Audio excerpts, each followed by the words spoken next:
think that's probably the place where too many first-time hunters or novice hunters screw up.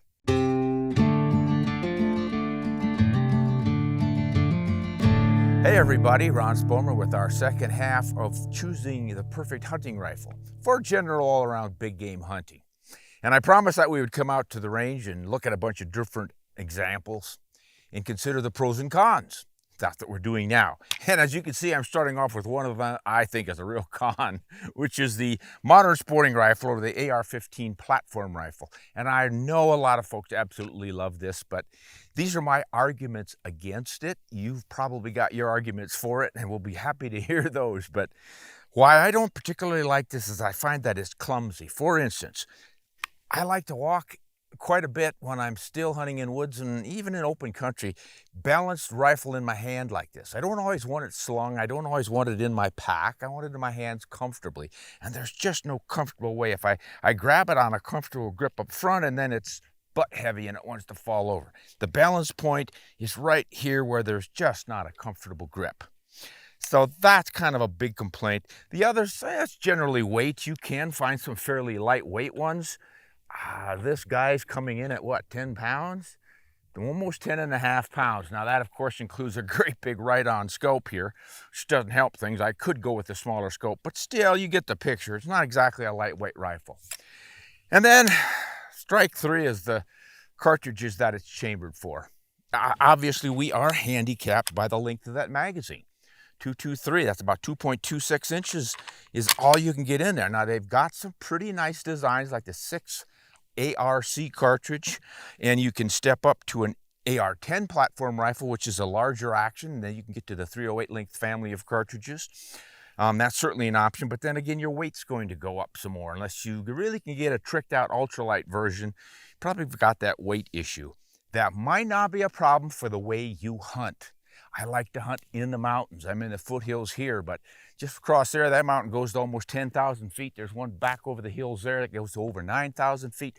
Hiking up there isn't easy with no rifle, let alone 10 pounds. So that's probably why I'm not real crazy about the AR styles.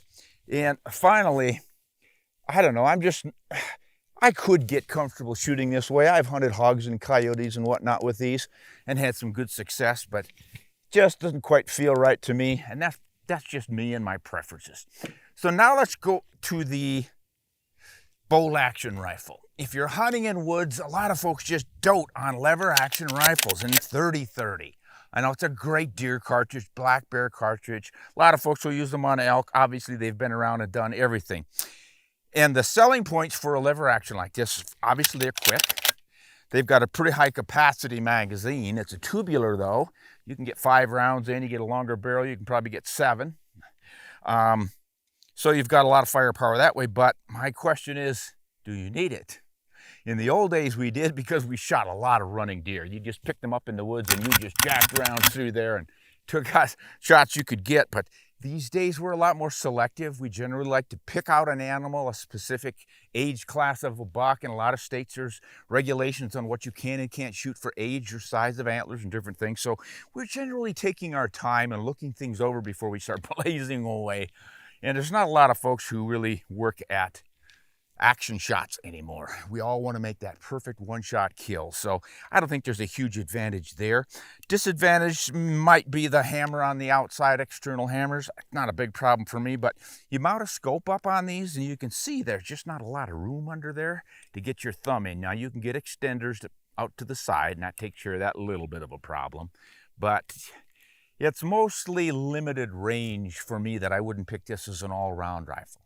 Now, if you are intent on really making a hunt of it and hunting within your range, and that's a self-declared thing, you might say, well, I'm just never going to shoot at anything that's more than 200 yards away, or 150, or even 100.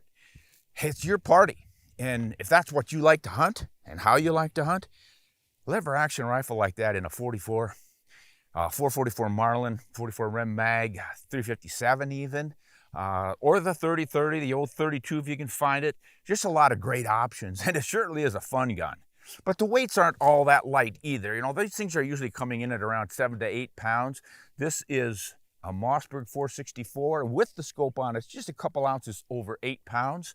So that's not significant issue unless, again, you're doing a lot of significant mountain hunting, especially with a backpack. You're usually carrying 30 to 50 pounds on a backpack hunt anyway, so that suggests lighter rifles.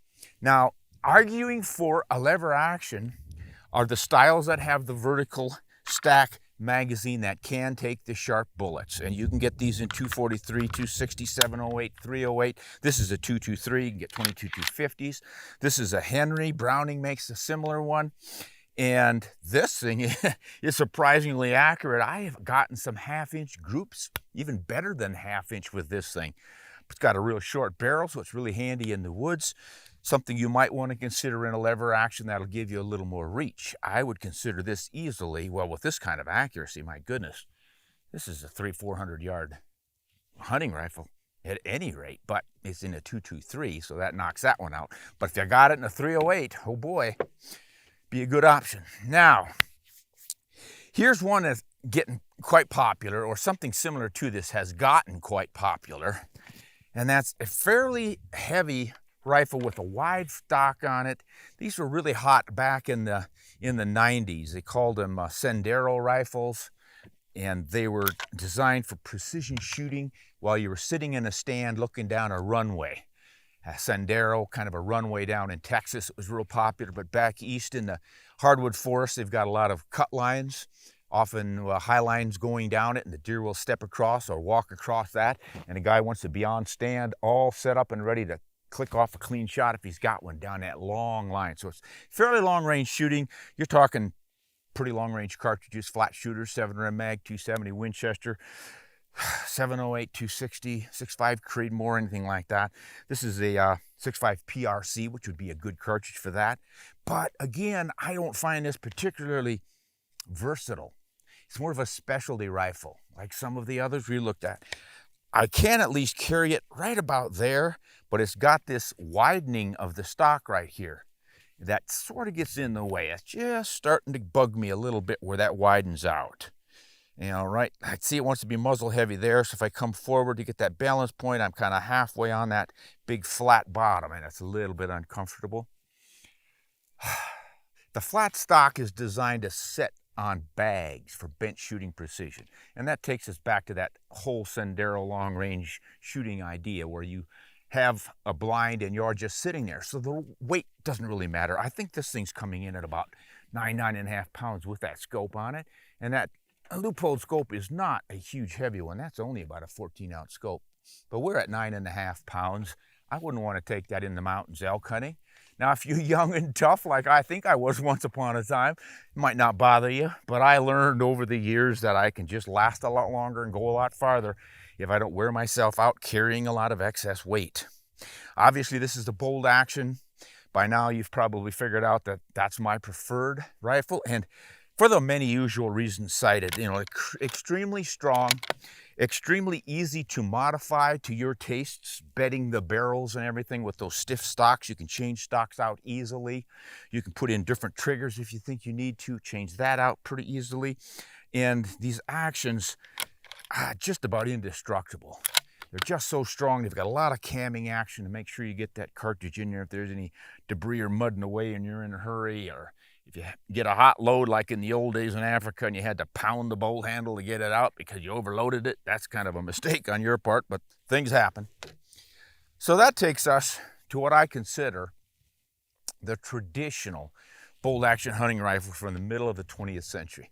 From about the invention of the 1903 Springfield bolt action military rifle, that's what sort of started it.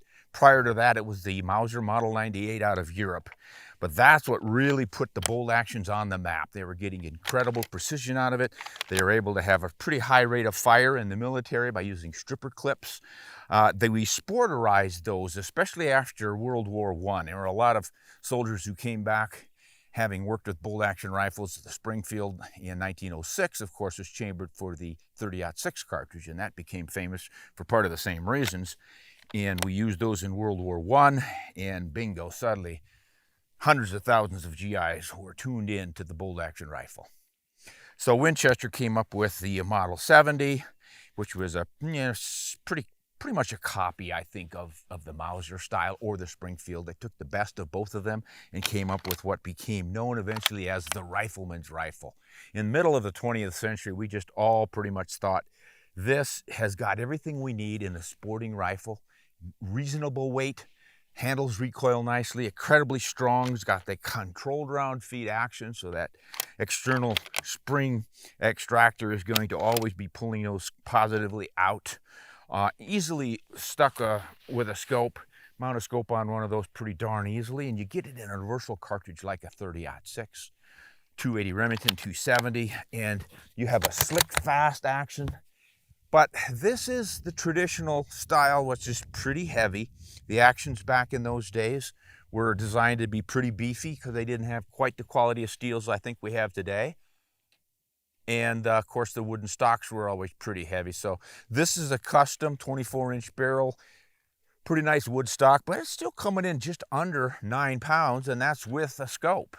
Now I've got these lightweight one-piece aluminum tally rings, which knock a few ounces off. And of course, that light loop-holed scope knocks a few off because that's, again, only about a 14-ounce scope, if that. So yeah, that's kind of been the standard around which I plan my rifles. And having had a lot of experience with those, I came to appreciate really lightweight rifles. And when I say really lightweight, this might be out of a lot of ballparks out there because it is so light. A lot of people just think it can't be accurate because it's too light. It can't be comfortable because it's too light to shoot well, but that's just not my experience. This is an Ultralight Arms Model 20 short action.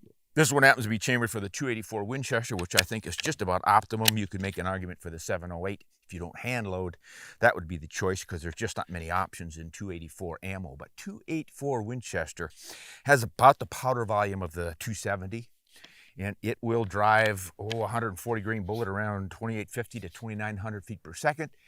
Pretty much ready for anything, and I've used this for elk and sheep, and I don't know if I've taken a moose with it. I've tried. I think I've taken it hunting, but never had a chance to take one. But gosh, for whitetail and mule deer and coyotes and just about everything, this thing's extremely lightweight. Let's throw that on the scale. It's a push feed bolt action, not a controlled round feed, but I don't have a problem with it. Look at that. 6 pounds, guys. 6 pounds. Tell me, this isn't a delight to pack around. I mean, when I'm climbing up in the Elk Mountains or wherever and I've got this thing on my shoulder, I hardly know it's there. And it is extremely accurate. This is not a bench rest rifle. It's not going to shoot 1/4-inch groups or even 1/2-inch groups. I'm satisfied with inch, even 1 1/8 to 1 1/4. And it's plenty good enough for game out to 400 yards. I don't know that I've ever tried one farther than that with this, but I have taken sheep out to 400 yards with this. I think I took a cow's deer or coos deer in Arizona at 418 or 411 steps. So I don't know. It's just, this is my idea of what a guy wants. Rising comb takes away the recoil bite. It's not a super soft recoil pad, but I've just never noticed that this thing hurt me on recoil. And it is so easy and quick to zip into action. I like this even for brush hunting. This is my bolt action version of a Model 94 Winchester or a 336 Marlin or something. It's even lighter than those are. You know, you could say, well, it's not as fast, but boy, that is pretty fast. And again, we're not shooting running deer. We're picking our shots. Generally, I try for one shot, one and done. And this thing holds 3 down, 1 in the chamber if you want, but I usually carry it with an empty chamber, 3 shots, and not very often I've needed more than that. Now, here's where it really pays the bills. When I'm backpacking, I don't necessarily need my rifle. I might have to go 10 to 20 miles back in the mountains before I'm actually hunting. We're just getting to the good spots. So I've got options for carrying this where the gun is not going to be bothering me by sliding it into my packs. And I've got several backpacks that will accommodate. Some have sleeves down the side. This one, I just use the straps on the side. Set it up so that the rifle is comfortably carried. And if you have a hunting partner and you need to get access quickly, that partner can pull it out for you. What I would do if we suddenly said, good Lord, there's a big buck right up ahead of us, kneel down like this, and if I can't reach that rifle to pull it out, and I generally can, I could have my buddy pull it out for me. But so I'm hands-free, doing all my hiking, backpacking. And then when I grab my rifle, it's there for me. It's just a sweet system. And I want to tell you guys, I don't want to try to slip this in the side of that backpack. There's just too much junk hanging off of it, get hung up on. So I guess my philosophy comes down to what Henry David Thoreau said, 3 important words, and they're all the same. Simplify, simplify, simplify. A simple rifle, a simple system, a simple scope, lightweight, and I'm ready to hunt anything, anywhere. Now, if you saw my video on the perfect cartridge, you might say, well, why a 284 Winchester? I think that could handle everything. I wouldn't have any problem taking moose with that. I'd load up 160 to 175 grain bullet and get close enough like you generally can with moose, and I'd just do fine. And I wouldn't hesitate to take bears with it.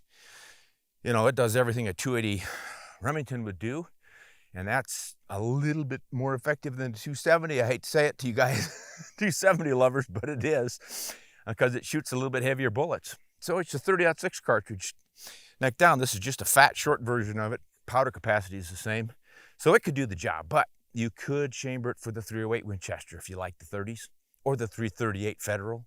A lot of good options out there, but that to me is a pretty hard rifle to set aside if I had to get rid of a bunch of them just to use one.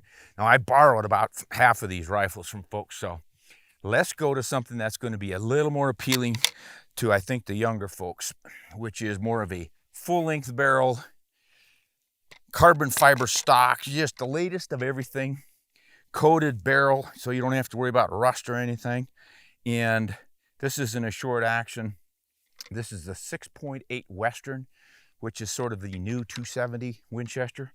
A little bit better than that because it has the faster twist barrels. This is designed to handle the heavier bullets, the longer bullets. It will stabilize up to 170 grain, I think, 175 grain Sierra boat tail.